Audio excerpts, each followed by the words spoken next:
Setiap kali layar ponselku menyala dan nama istriku muncul, aku harus menarik napas panjang, menelan ludah yang terasa pahit, lalu memasang suara paling ceria yang aku punya. Ayah, sehat bu. Ayah sudah makan enak tadi sama teman-teman. Kebohongan itu adalah satu-satunya cara agar mereka di kampung bisa tidur nyenyak. Tanpa tahu kalau di sini aku sedang menggigil menahan demam di atas kasur tipis ini. Jam baru menunjukkan pukul 4 pagi. Di saat dunia masih terlelap dalam selimut hangat, aku sudah harus bertarung dengan dinginnya embun. Bukan karena aku rajin, tapi karena ada perut yang harus dikenyangkan di seberang pulau sana. Seringkali aku duduk di pinggir ranjang yang sempit ini, menatap foto kecil di dompet yang sudah mulai kusam. Ada wajah istriku yang tersenyum, dan anakku yang mungkin sudah lupa bagaimana rasanya digendong ayahnya. Di sini, aku bukan siapa-siapa, aku hanya satu dari ribuan buruh yang menukar keringat dengan recehan. Kalian tahu apa yang paling menyakitkan dari merantau? Bukan kerja kerasnya, bukan bos yang galak, tapi rasa kesepian yang mencekik saat badan ini demam. Saat tulang terasa mau patah, aku hanya bisa mengompres keningku sendiri dengan handuk kumal sambil menahan tangis agar tidak terdengar tetangga kos.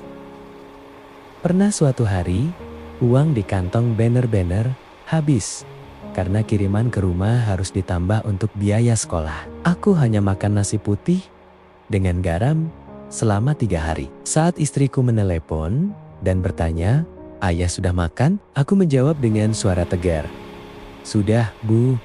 Ayah habis makan enak sama teman-teman." Bohong? Itu bohong demi menjaga senyum mereka. Aku rela mati rasa di sini, asal mereka jangan merasa susah. Ada saatnya aku ingin menyerah, ingin rasanya membanting tas, pergi ke terminal, dan pulang. Aku rindu bau masakan rumah. Aku rindu celoteh anakku yang bertanya, kapan ayahnya pulang. Tapi kemudian aku tersadar. Kalau aku pulang sekarang dengan tangan hampa, apa yang akan mereka makan esok hari? Apakah rindu bisa membayar biaya rumah sakit saat mereka sakit? Tidak, tangan ini kasar, kulit ini menghitam terpanggang matahari, dan bahu ini semakin membungkuk. Tapi setiap kali aku merasa lelah, aku melihat kembali foto itu. Mereka adalah alasan jantungku masih berdetak, meskipun napasku sudah tersengal-sengal. Untuk istriku tercinta, maafkan suamimu yang belum bisa memberimu kemewahan. Maaf jika tangan yang seharusnya menggandengmu ini lebih sering menggenggam sekop dan besi. Aku tahu kau kesepian menjaga rumah sendirian, tapi percayalah, di setiap sujudku, namamu dan anak kita adalah doa yang paling kencang aku teriakan pada Tuhan.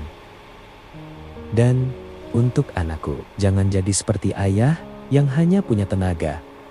Jadilah orang hebat. Ayah membelikanmu buku dengan tetesan keringat yang pahit, agar masa depanmu terasa manis. Hari ini mungkin masih gelap, mungkin esok beban ini akan terasa lebih berat lagi. Tapi aku tidak akan tumbang. Selama Tuhan masih memberiku napas, aku akan terus berjalan. Karena aku adalah seorang ayah, seorang suami, dan pejuang bagi kerajaan kecilku. Sabar ya nak, sabar ya bu. Ayah akan pulang saat tabungan kita cukup, untuk membuat kalian tidak lagi merasa kekurangan. Sampai hari itu tiba, biarlah rindu ini aku simpan dalam saku yang robek ini.